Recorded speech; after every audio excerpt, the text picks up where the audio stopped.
Hello friends, स्वागत है आपका हमारे यूट्यूब चैनल कॉम्पिटिटिव वर्ल्ड में। दोस्तों, इस वीडियो में हम बात करने वाले हैं आरटीआई एक्ट के बारे में। ठीक है, किस चीज़ के बारे में? RTI act. जैसे कि आप देख पा रहे हो, आरटीआई एक्ट 2005 लिखा हुआ है। तो कब आया था आप अंदाज़ा लगा ही सकते हो, 2005 में। तो आज आपका जो ऑफिस असिस्टेंट का जो वीडियो सीरीज चल रहा है, उसमें सब्जेक्टिव क्वेश्चन जो आ रहे हैं आपके पोस्ट रिगार्डिंग, उसका ये अगला टॉपिक है। मैं 2-4 वीडियो ऑलरेडी डाल चुका हूँ। जो पहली बार आए हैं चैनल पे, वो जाके प्लेलिस्ट को विजिट कर सकते हैं। ठीक है, तो आज इस वीडियो में हम लगभग 25 से 30 क्वेश्चन डिस्कस करेंगे आरटीआई एक्ट के बारे में। ठीक है, तो आइए शुरू करते हैं। सबसे पहला क्वेश्चन है हमारा, RTI act 2005 came into force on, कब आया था? तो आया तो ईयर आपको पता चल रहा है कि 2005 में आया था, बट डेट आपको ध्यान रखना है कब आया था। 12 अक्टूबर 2005 को आया था ये। Second number question, which of the following is not come under the definition of information under RTI act 2005? Log books, file noting, data material held in electronic form और सर्कुलर्स। तो आपका जो फाइल नोटिंग्स है वो इसके अंदर definition of under RTI act के तहत नहीं आता। नेक्स्ट क्वेश्चन की ओर हम बढ़ेंगे। क्वेश्चन नंबर 3 हमारा क्या कह रहा है? The officer designated by the public authorities in all administrative unit और office under it to provide information to the citizens requesting for information under the act is known. यहाँ पे नोन मतलब known होगा। नोन एज किस चीज़ से जाना जाता है? तो जाना जाता है आपको public information officer, PIO. Short form में आपको आ सकता है पीआईओ, फुल फॉर्म भी आपको पूछ सकता है, तो उसका फुल फॉर्म पे आप ध्यान रखेंगे, पब्लिक इंफॉर्मेशन ऑफिसर। ठीक है, आप चाहो तो इसका स्क्रीनशॉट भी लेके रख सकते हो, क्योंकि सब में आंसर ऑलरेडी नीचे लिखा हुआ है। ठीक है, तो आपको जैसे अच्छा लगे, वीडियो देख के तो वीडियो देख के, नहीं तो पॉज करके आप स्क्रीनशॉट लेके पढ़ सकते हो। नेक्स्ट क्वेश्चन की ओर हम बढ़ेंगे। क्वेश्चन नंबर 4 हमारा, what is the time limit to get information under RTI act 2005? मतलब आरटीआई का मेन क्या होता है? राइट टू इन्फॉर्मेशन होता है। आप किसी भी चीज़ का लीगली इन्फॉर्मेशन प्राप्त कर सकते हो। जैसे आपने कोई पेपर दिया, आप चाहते हो कि मैं इसका जानूँ। जैसे कैसे आजकल लोग बता देते हैं कि इसके लिए इतना फॉर्म अप्लाई हुआ, इस पोस्ट में इतने लोगों ने अप्लाई किया। वो अथॉरिटी खुद से डिस्क्लोज़ नहीं करती है। कोई बंदा या कोई टीचर या समवन XYZ कोई भी होता है, वो एक आरटीआई करते हैं और उसमें वो क्वेश्चन पूछा जाता है कि भाई मुझे जानना है कि कितने फॉर्म फिलअप हुए हैं। ठीक है, कितने फॉर्म फिलअप किए गए हैं। तो उसके आरटीआई के जवाब में ऐसा जो भी अथॉरिटी होती है एग्ज़ाम कंडक्ट कराने वाली, उनको जवाब देना मैंडेटरी है। वो उनको जवाब देना ही पड़ेगा। तब वो जाके आपको जवाब देते हैं कि अच्छा भाई, इस पोस्ट के लिए इस साल में इतना फॉर्म फिलअप हुआ है। तो वही बात है, टाइम लिमिट आपसे पूछ रहा है कि क्या टाइम लिमिट है अंडर इन्फॉर्मेशन को गेट करने का। मतलब आरटीआई एक्ट के तहत अगर आप किसी चीज़ के लिए अप्लाई करते हो, तो आपको कितने दिन के अंदर इन्फॉर्मेशन मिल जाना चाहिए। तो वो देखो, आपका टाइम लिमिट कितने का दिया हुआ है? टाइम लिमिट आपका है 30 डेज़ का। 30 डेज़ के अंदर, जब भी आपने अप्लाई किया है उसके 30 डेज़ के अंदर आपको आंसर मिल जाना चाहिए। ठीक है, इतना आप ध्यान रखोगे। नेक्स्ट क्वेश्चन है हमारा क्वेश्चन नंबर 5। क्वेश्चन नंबर 5 क्या कह रहा है? what is the time limit to get information concerning the life and liberty of a person? इसका टाइम लिमिट है आपका 48 आवर्स। अगर किसी के लिबर्टी या लाइफ पे बात आ रही है, तब आपको आरटीआई का ज़रूरत है। तब आपको मैक्सिमम जो टाइम अलाउंस होता है, आपको 48 घंटे में उसका जवाब दे दिया जाएगा। ठीक है, मतलब as a emergency case. Next question number 6। Question number 6 क्या कह रहा है? क्वेश्चन नंबर 6 कहता है, if the interest of the third party are involve information sought for, the maximum time limit to get the information will be 40 days. अगर कोई third party involve है, मतलब आप किसी तीसरे पार्टी के थ्रू आपको इन्फॉर्मेशन चाहिए, तब उसमें जो दिन लगेगा वो कितने लगेंगे? 40 days. Question number 7, if information sought has been supplied by third party or treated as confidential by that third party, the third party must be given representation before the PIO in reply to the notice issued to him within dash days from the date of receipt for such notice। तब इस case में आपको कितने दिन का time मिलता है? इस केस में आपको सी ऑप्शन जो है आपका करेक्ट होगा, 10 दिन का। Question number 8, question number 8, what is the fee of getting information under RTI act. RTI act अगर आप इन्फॉर्मेशन चाहिए, ऐसे तो अब बढ़ चुका है, अब इसके अनुसार यहाँ पे दे रखा है 10 रुपये, बट साइट पे डिपेंड करता है, कहीं कहीं पे अब 250 रुपीज़ लगते हैं। वो आपको काम किस तरह का है, क्या क्या, मतलब आरटीआई ने एक नॉर्मल जो फ़ी रखा है वो तो आपका 10 रुपीज़ है, बट वो डिपेंड करता है कि आप कहाँ पे आरटीआई कर रहे हो, ठीक है।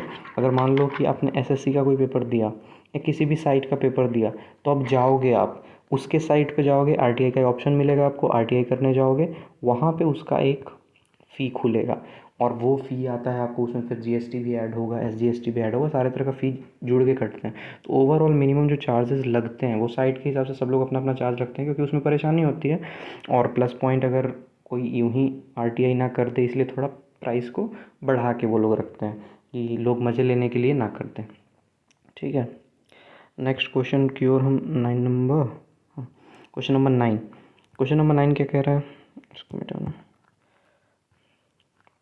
क्वेश्चन नंबर 9 कह रहा है first appeal to the first appellate authority can be preferred by the applicant within इतना days for the expiry of prescribe time limit for the receipt of the decision format. तो इसमें 30 दिन, वो तो same question है, आपको 30 दिन के अंदर, 30 डेज़ के अंदर आपको जवाब सामने से मिल जाना चाहिए।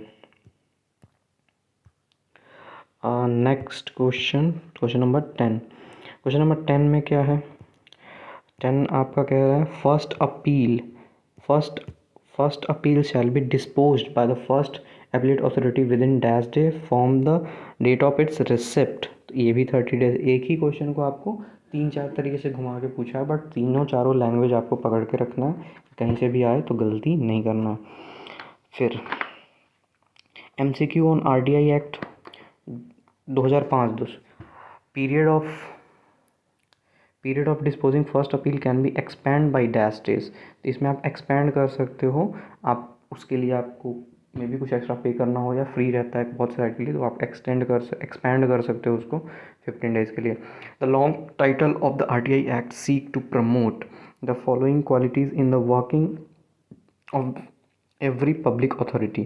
ट्रांसपेरेंसी से होना चाहिए, सारा काम ट्रांसपेरेंसी से होना चाहिए, आपको पता चलना चाहिए भाई, अगर आप किसी चीज़ के लिए पूछ रहे हो तो पता चलना चाहिए ना ओपनली, कि मैं इस चीज़ के लिए कर रहा हूँ, तो मुझे खुला, मतलब उससे उसके रिगार्डिंग जो भी इंफॉर्मेशन है वो एकदम ट्रांसपेरेंट रूप से मेरे सामने आना चाहिए।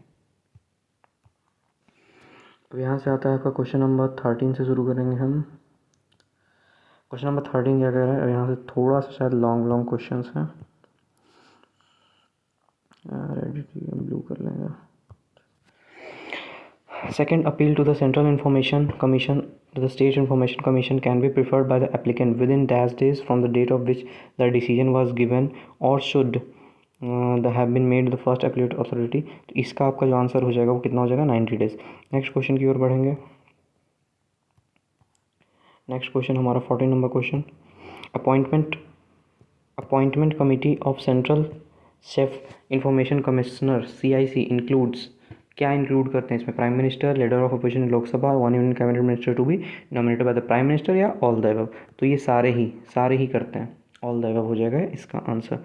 Next question, consider the following statement of the right to information act. आपको इन जैसे बहुत सारे स्टेटमेंट दे दिए जाएंगे, उसमें से पूछेगा कि विच, कौन सा सही है, कौन सा क्या है, and select the one of the provided for specially exempted. तो 4 दिया हुआ है, उसमें कुछ आपको सेलेक्ट करना है, तो पहले पढ़ लेते हैं। It is not applicable in the state of Jammu and Kashmir, an applicant making request for information will have to give reason for seeking information, removal of step information of officer, every information commissioner shall be learned to 5 year of till age of 65 year। इसमें आपका option C correct हो जाएगा। C क्या था, removal of chief information officer, consider for right to information provide specially, मतलब उसके लिए आपको बिल्कुल यूं ही आप स्पेशली चाहिए। रिमूवल ऑफ मतलब आपको किसी ऑफिसर को हटाने के लिए तो इतना तो है ना कि स्पेशल काम करना पड़ेगा, यूं ही आप एक फॉर्म भर के तो नहीं हटवा दे सकते हो। Next 16, the RTI act gives right to seek information from following private companies, MNC, public authorities, association. C, public authorities. जो भी पब्लिक अथॉरिटीज़ है वो आपको यहाँ से अलाउ करता है कि आप आरटीआई करके किसी भी तरह का इन्फॉर्मेशन ले सकते हो। Question number 17, central chief information commission CIC is appointed by, किसके द्वारा अपॉइंट किया जाता है? तो जनरली इस तरफ इन सब जितने भी पोस्ट होंगे ना, ये सब और भी एग्जाम में क्वेश्चन आते हैं कि इन तब बड़े बड़े जितने भी पोस्ट होते हैं वो जनरली अपॉइंट किसके द्वारा किए जाते हैं? प्रेसिडेंट के द्वारा ही किए जाते हैं, ध्यान रखोगे। Next question number 18, under RTI Act, the ground of for the complaint could be being asked to pay an unreasonable amount of fee, given incomplete false information, any matter relating to requesting or obtaining access to records, select correct code। आपको select करना है कौन सा होगा। इसमें दे रखा है 1 2 3 all होगा, ओनली वन होगा, तो आंसर आपका देख रहे हो ए है।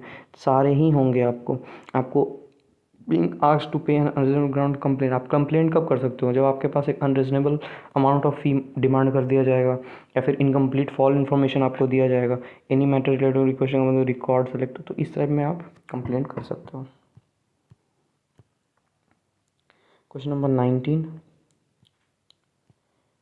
19 है चीफ इंफॉर्मेशन कमिश्नर CIC, इसका बार बार ये आ रहा है, इसका आप फुल फॉर्म ध्यान रखोगे। CIC क्या होता है भाई? Chief information commissioner. क्या shall be appointed for a term of, कितने साल के लिए किया जाता है उन्हें? From date on which enter he upon his officer till attend the age of, और कितने साल तक वो रहते हैं? तो वो रहते हैं आपके 5 साल के पीरियड तक, और उनका मैक्सिमम जो एज हो सकता है वो हो सकता है 65 ईयर्स। ठीक है। Question number 20, section 41B11 of RTI act state that public authorities should publish, ये एक्ट वाला सेक्शन विथ एक्ट आया है, आप इसको ध्यान रखोगे।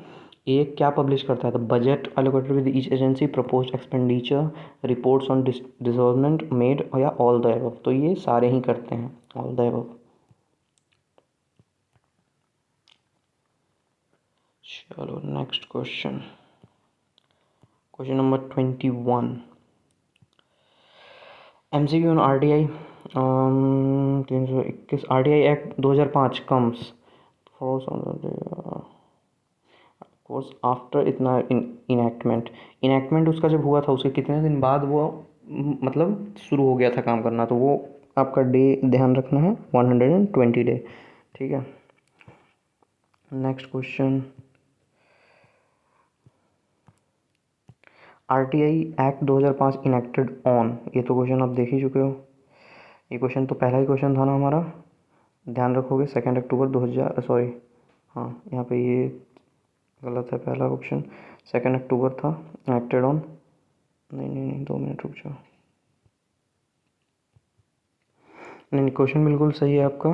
क्वेश्चन क्या कह रहा है देखो, वहाँ पे अलग क्वेश्चन था, ये थोड़ा सा अलग है। ये आपका क्या क्या कह रहा है, इनैक्ट कब हुआ था और वहाँ कब था, फोर्स में कब आया था। ठीक है, तो वो जो आया था वो एक दूसरा डेट था, और इसमें आपको ध्यान रखना है कि ये होगा आपका 15 जून 2005। ये हुआ था 15 जून 2005। Which section of RTI act 2005 deal with obligation of public authorities? Section 674A। तो कौन सा सेक्शन काम करता है? सेक्शन 41 आपका काम करता है इसमें। क्वेश्चन नंबर 24 आपका क्या है? Which section of RTI act deal with constitution of central information commission? मतलब कौन सा RTI एक्ट जो है कॉन्स्टिट्यूशन ऑफ इंफॉर्मेशन कमीशन के तहत काम करता है? तो ये आपका सेक्शन नंबर 12 एंड 13 हो जाएगा, दोनों ही सेक्शन काम करते हैं, आप ध्यान रखोगे 12 and 13। The act extend to the whole India except the state of, पूरे इंडिया में एक्ट लागू है बट कौन से स्टेट को छोड़ के? तो आप जानते हो Jammu and Kashmir. Question number 26, how much time does an APIO at the most have the forward an RTI application? The public information officer, first appellate authority, और कितना दिन लगता है आपको? 5 दिन। Question number 27, there is an upper limit for the number of PIOs and APIOs to be appointed by public authority as per RTI Act 2005? Yes, no, there is no such limit। कौन सा होगा? तो no, answer आपका क्या होगा? इस type के question में सीधे आपको दो तरह का दिया है, yes no, there is no such RTI act, yes but there is only, बहुत सारे ऑप्शन दे रखे हैं।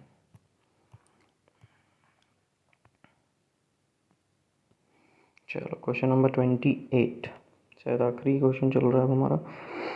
Right to information include the right to obtaining information in the form of all the above. Tapes भी, floppies भी और disc. Disc मतलब जो गोल वाला CD आता है वो, फ्लॉपीज भी उस स्क्वायर टाइप के होते हैं, और टेप्स तो आप जानते ही हो।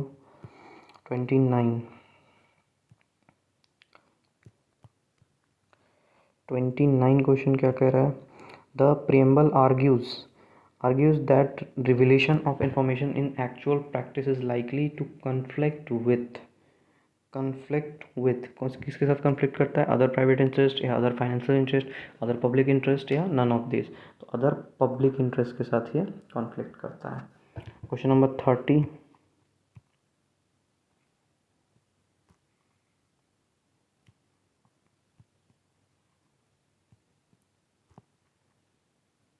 क्वेश्चन नंबर देखो 30 हमारा क्या कर रहा है? The preamble of RTI act states the transparency of information is vital to eradicate corruption, contain corruption, promote corruption, measure corruption. तो कंटेन करप्शन, ट्रांसपेरेंसी का काम कहाँ पे आता है? जब जहाँ पे करप्शन होगा वहीं तो ज़्यादा ट्रांसपेरेंसी की ज़रूरत पड़ेगी।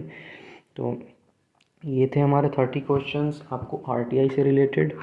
और अगर वीडियो और अगर चाहिए होगा इस किसी भी वीडियो के टॉपिक के रिगार्डिंग, अगर और क्वेश्चन चाहिए होगा तो वो भी आप कमेंट में बता देंगे, मैं उसके लिए भी डाल दूँगा, ठीक है।